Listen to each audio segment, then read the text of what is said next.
Hi friends, कैसे हैं आप लोग। प्रीवियस के लेक्चर में हमने पढ़ा था इंडिया काउंसिल एक्ट 1861। आज के लेक्चर में हम पढ़ेंगे इंडिया काउंसिल एक्ट 1892 में। तो चलिए आइए इसके फीचर्स को देखते हैं। जो लोग पहली बार वीडियो को देख रहे होंगे, प्लीज वो डिस्क्रिप्शन में लिंक है, वो पहले प्रीवियस लेक्चर को कंप्लीट करें, तब जाके उनका कॉन्सेप्ट क्लियर होगा। तो आज की इस वीडियो को शुरू करने से पहले हम आपको एक पॉइंट रिमाइंड करा रहे हैं। भारत परिषद अधिनियम 1861 में कहा गया था कि भारतीयों का नॉमिनेशन किया जाएगा वायसराय के लेजिस्लेटिव काउंसिल में, यानी वायसराय के लेजिस्लेटिव काउंसिल में भारतीय लोगों का नॉमिनेशन किया जाएगा, यह प्रावधान किया गया था। इस एक्ट में उसी प्रावधान को आगे एक्सपेंड कर दिया जाएगा, नॉमिनेशन का जो नंबर होगा उसको बढ़ा दिया जाएगा। तो चलिए आइए इसके पहले पॉइंट को देखते हैं। पहले पॉइंट में क्या कहा गया है? It increase the number of non official member. It increase the number of non official member. Non official member को ही एडिशनल मेंबर कहा जाता था इन the central and provincial legislative council. इसमें ये इसका अर्थ ये हो गया कि जो प्रांत थे उसमें भी और जो सेंटर था उसमें भी नॉन ऑफिशियल मेंबर की संख्या इंक्रीज कर दिया गया। इंक्रीज द नंबर, नंबर को बढ़ा दिया गया, यानी संख्या को बढ़ा दिया गया। किसकी संख्या को? जो एडिशनल मेंबर थे। अब एडिशनल मेंबर कौन थे? यही non official member. Official member कौन होते थे? कि जो जिनको ज्यादा पावर था, और non official member advisory body के रूप में काम करते थे, ये सिर्फ एडवाइस दे सकते थे। तो कहने का मतलब नॉन ऑफिशियल मेंबर की संख्या को बढ़ाया जा रहा है। क्यों बढ़ाया जा रहा है? आपने देखा कि 1857 की क्रांति के बाद अंग्रेजों को भारतीयों के जरूरत महसूस हुई कि भारतीय लोगों का एडमिनिस्ट्रेशन में जरूरत है, सहयोग मिलना चाहिए, तभी हम इनके ऊपर लंबे समय तक राज कर पाएंगे। इसलिए धीरे धीरे उनके नॉमिनेशन को बढ़ाते चले गए, उनको धीरे धीरे पावर, थोड़ा छोटा मोटा पावर भी देना शुरू कर दिए। तो यही ये प्रोविजन किया गया था। इसमें पहली बात तो उनके नंबर को बढ़ाया गया, दूसरी बात ये कहा गया सेंटर होगा उसमें भी और प्रोविंसेस होंगे उसमें भी। जैसे कि उस समय के जो मेजर प्रोविंसेस थे, बॉम्बे था, मद्रास था, बंगाल था, यूनाइटेड प्रोविंस था, तो इन सभी प्रोविंसेस से जो प्रतिनिधि थे वो नॉमिनेट किए जाते थे वायसराय के लेजिस्लेटिव काउंसिल में। तो ये बात आपका क्लियर है। और जो प्रोविजन था दूसरे पॉइंट में कहा गया है, it made the provision for the nomination of non official member in central and provincial legislative council both. Provision यह था कि सेंट्रल और प्रोविंशियल दोनों लेजिस्लेटिव काउंसिल में नॉमिनेशन किया जाएगा। पहले पॉइंट में क्या है कि इंक्रीज द नंबर, नंबर को बढ़ाया गया। दूसरे पॉइंट में क्या है कि प्रोविजन किया गया नॉमिनेशन के लिए सेंट्रल में भी और प्रोविंशियल लेजिस्लेटिव काउंसिल में भी। इतना कॉन्सेप्ट आपका क्लियर है। अब आइए थर्ड पॉइंट देखते हैं। थर्ड पॉइंट में क्या कहा जा रहा है? थर्ड पॉइंट बहुत इंपॉर्टेंट पॉइंट है। इसमें कहा गया इन the central legislative council nomination was made. Central legislative जो काउंसिल है उसमें जो नॉमिनेशन था वह किया जाता था। Nomination was made by the viceroy, viceroy के द्वारा किया जाता था। ऑन द रिकमेंडेशन ऑफ, सुझाव पर, किसके सुझाव पर? on the recommendation of provincial legislative council and Bengal chamber of commerce. जो बंगाल का चैम्बर ऑफ कॉमर्स था उसके सुझाव पर और जो प्रोविंशियल लेजिस्लेटिव काउंसिल्स थी उनके सुझाव पर जो वायसराय थे वह जो है नॉमिनेट करते थे इंडियंस को वायसराय के लेजिस्लेटिव काउंसिल्स में। तो आई होप ये बात क्लियर है। फोर्थ पॉइंट में कहा गया है in the provincial legislative council nomination was made by the governors। जो प्रोविंशियल लेजिस्लेटिव काउंसिल थे उसमें जो नॉमिनेशन होता था गवर्नर के माध्यम से होता था। ऑन द रिकमेंडेशंस ऑफ, किसके सुझाव पर? District boards, municipalities, universities, trade associations, zamindars and chambers. तो आप ये देख रहे होंगे कि ये जो प्रोसेस है सेम है आज जैसे कि स्टेट असेंबली में जब चुनाव होता है किसका, एमएलसी का, यानी जो राज्यों के विधानमंडल है उसमें जब एमएलसी का चुनाव होता है तो ये वही प्रोसेस है जो नॉमिनेशन का प्रोसेस उस समय था। तो आप देखिए कि जो कुछ थोड़ा सा आज मॉडिफाई कर दिया गया, से district boards, municipalities, universities, trade associations, zamindars and chambers थे, यानी same as the election of MLC, यानी वही प्रोसेस है जैसे एमएलसी का चुनाव होता है आज के समय में। ठीक है, तो लेकिन इस तरह से हम देखते हैं, ये 4 पॉइंट इसके बहुत इंपॉर्टेंट थे, लेकिन इसमें सबसे खास बात यह है कि in this way this act made limited and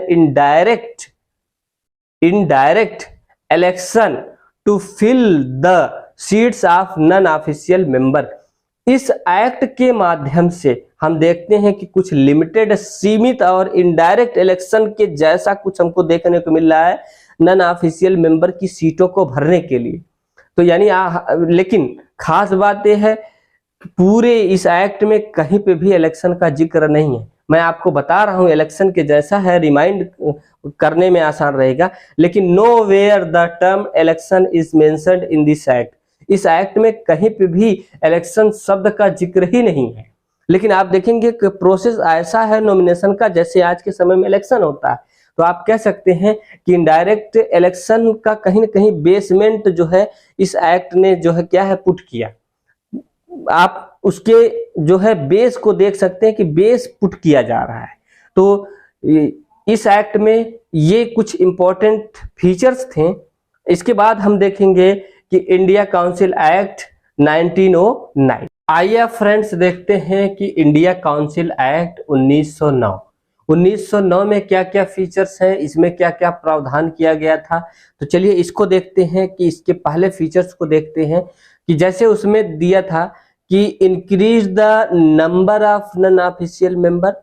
इसमें इसका पहला पॉइंट है increase the size of legislative councils central and provinces both. जो सेंट्रल की लेजिस्लेटिव काउंसिल थी उसके भी साइज को बढ़ा दिया गया, जो प्रोविंसेस के लेजिस्लेटिव काउंसिल थे उसके भी साइज को बढ़ा दिया गया। अब यहाँ पे आपको ये समझना होगा कि साइज बढ़ाने का मतलब क्या होता है, उसके साइज बढ़ने से क्या होता है। अरे साइज बढ़ने का मतलब भाई कि उसकी संख्या को बढ़ा दिया गया। किसके संख्या को बढ़ा दिया गया, यानी मेंबर की, जो लेजिस्लेटिव मेंबर होंगे उनकी संख्या बढ़ेगी तभी तो साइज बढ़ेगी, है ना। बात समझ में आई कि उनके साइज बढ़ गई, यानी इसके ये मतलब हो गया कि लेजिस्लेटिव मेंबर बढ़ गए। मेंबर कितने थे कि आपको याद होगा कि लेजिस्लेटिव काउंसिल कब बनाई गई थी, वायसराय की लेजिस्लेटिव काउंसिल। वायसराय की लेजिस्लेटिव काउंसिल बनाई गई थी 1853 में, जिसको central legislative council, Indian legislative council या मिनी पार्लियामेंट के नाम से जाना जाता था। उसमें कितने मेंबर होते थे, 6 मेंबर होते थे। कितने मेंबर थे, 6 मेंबर थे। अब आपको यह समझना होगा ये मेंबर 1892 तक बढ़ के हो गए थे 16। 1892 तक कितने हो गए थे, 16। अब जबकि इनकी संख्या जो है 1909 में बढ़ा के 16 से कितनी कर दी जाती है, 60 कर दी जाती है। तो आप ये कह सकते हैं कि this act increase the size of legislative council in the provinces as well as in the central legislative council. जो सेंट्रल का लेजिस्लेटिव काउंसिल था उसमें मेंबर की संख्या जो है 16 से 60 कर दी गई। कितनी कर दी गई, 60 कर दी गई। प्रोविंशियल में क्योंकि सभी प्रोविंसेस की साइज एक समान तो थी नहीं, इसलिए प्रोविंशियल में जो मेंबर थे उनका जो साइज था, नंबर था, वह अनयूनिफॉर्म था। अनयूनिफॉर्म का मतलब एक समान नहीं था, एक समान नहीं था, किसी में ज्यादा थे किसी में कम था। तो यानी ये आप कह सकते हैं कि जो प्रोविंशियल लेजिस्लेटिव काउंसिल थी उसमें जो लेजिस्लेचर का साइज था वो अनयूनिफॉर्म था, यानी नॉट यूनिफॉर्म, समान, एक समान नहीं था। किंतु सेंटर में जो है जो लेजिस्लेटिव काउंसिल थी उसमें 16 से 60 कर दिया गया, यानी 44 की जो संख्या जो है बढ़ा दी गई, है ना। 44 जो मेंबर थे वो नए आएंगे इस एक्ट के माध्यम से। फिर उसके बाद बोला गया है कि इसमें एक और पावर दिया गया, किसको, जो मेंबर्स थे जो एडिशनल मेंबर्स थे, नॉन ऑफिशियल मेंबर, इनको एक थोड़ा इनके पावर में वृद्धि किया गया, इनको सप्लीमेंट्री क्वेश्चन पूछने को अलाउ कर दिया गया, और ये रिजोल्यूशन ऑन बजट, जो बजट था उस पे भी ये रिजोल्यूशन मूव कर सकते थे, यानी बजट पे भी वोट कर सकते थे और सप्लीमेंट्री क्वेश्चन भी पूछ सकते थे। इसके पहले हमने देखा कि ये सिर्फ क्वेश्चन पूछ सकते थे, सप्लीमेंट्री क्वेश्चन नहीं अलाउ था, लेकिन इसमें ये सप्लीमेंट्री क्वेश्चन भी पूछ सकते थे। ठीक है, क्लियर है। लेकिन खास बात ये रही कि संख्या तो नॉन ऑफिशियल मेंबर की बढ़ाई गई, लेकिन एक बात याद रखिएगा, ऑफिशियल मेजोरिटी कभी वो अंग्रेज खोना नहीं चाहेंगे, उन्होंने हमेशा ऑफिशियल मेजोरिटी को क्या किया, मेंटेन रखा। इसको आपको दिमाग में रखना होगा कि ऑफिशियल मेजोरिटी ऑलवेज मेंटेन, उसके बाद जो नॉन ऑफिशियल मेजोरिटी की संख्या बढ़ाते चले गए। ठीक है, तो अभी तक हम जो देख रहे हैं, जो इंडियन का इंक्लूजन किया जा रहा है कि लेजिस्लेचर में, है ना। अब इसी एक्ट में हम देखेंगे कि इंडियन का इंक्लूजन पहली बार एग्जीक्यूटिव में भी होगा।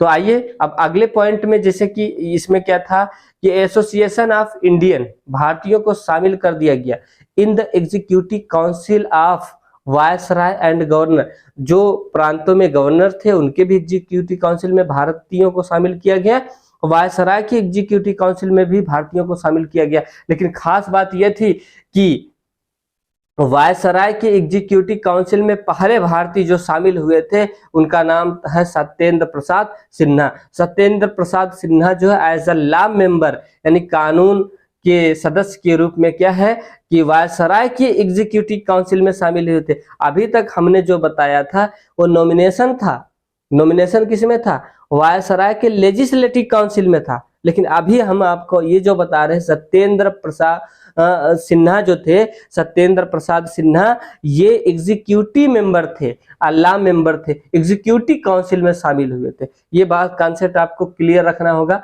अब आइए देखते हैं कि इंट्रोडक्शन ऑफ कम्युनल रिप्रेजेंटेशन हो गया। ये इंट्रोडक्शन ऑफ कम्युनल रिप्रेजेंटेशन क्या हो गया, इसको प्यारे मित्रों ये समझिए कि जो सेपरेट इलेक्टोरेट था, सेपरेट इलेक्टोरेट का मतलब क्या हो गया कि जिसको, जैसे ये इसमें 1909 में पहली बार कम्युनल रिप्रेजेंटेशन मुस्लिमों को दिया गया, तो यानी इसका ये मतलब हो गया कि मुस्लिम कैंडिडेट को सिर्फ मुस्लिम ही वोट करेंगे, नन मुस्लिम वोट नहीं करेंगे। क्लियर है, यानी मुस्लिम कैंडिडेट को सिर्फ मुस्लिम ही वोट करेंगे, नन मुस्लिम वोट नहीं करेंगे। तो इतनी बात आपको समझ में आ गई। अब देखिए कि इसके जो फादर थे लॉर्ड मिंटो थे, लॉर्ड मिंटो को कम्युनल इलेक्टोरेट का फादर कहा जाता है, यानी लॉर्ड मिंटो को जो है सेपरेट इलेक्टोरेट यानी कम्युनलिज्म का फादर कहा जाता है।